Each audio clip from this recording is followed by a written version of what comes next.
हाँसी अवला जाई मोला निकला गे वो।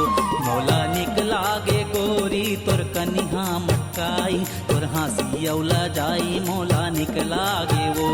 मोर सुध बुध सिरागे ते बैहा बना दे, कब बेरा पहागे मैं नहीं जाने वो। मोला मोही डारे रह जा कमोहनी खवा के, कमंतर चला के ते मोही डारे रे। मोला निकला गे गोरी तोर कनिहा मटकाई, तोर हाँसी अवला जाई मोला निकला गे वो।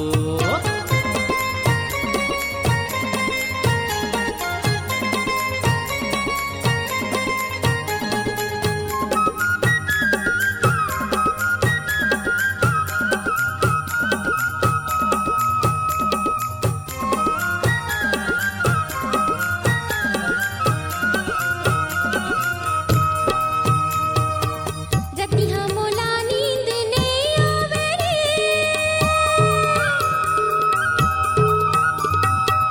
रतिहा मोला नींद ने आवे रे। तोर सुरताए को छीन नहीं जावे रे, अलबेला मोरा मोर चेत हारागे ते धड़कन बढ़ाए, बही ते बनाए काबर मोला रे।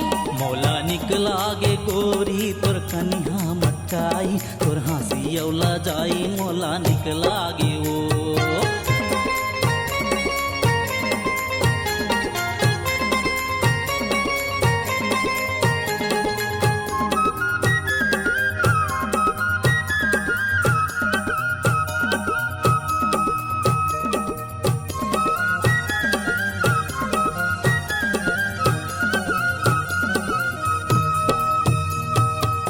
गंगा और जमुना के पबरित है धार,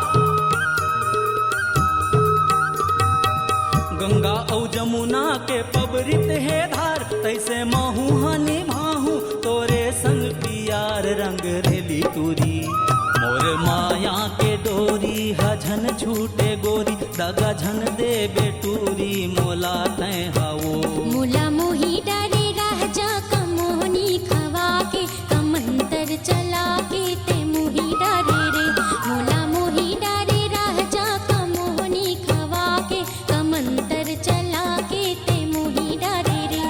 मैं हो गयो दीवानी तोरे राजा जानी, नहीं भावे अनुपानी मोला का होगे रे। मोला निकला गे गोरी तोर कनिहा मटकाई, तोर हाँसी अवला जाई मोला निकला गे वो। मोला निकला गे गोरी तोर कनिहा मटकाई, तोर हाँसी अवला जाई मोला निकला गे वो।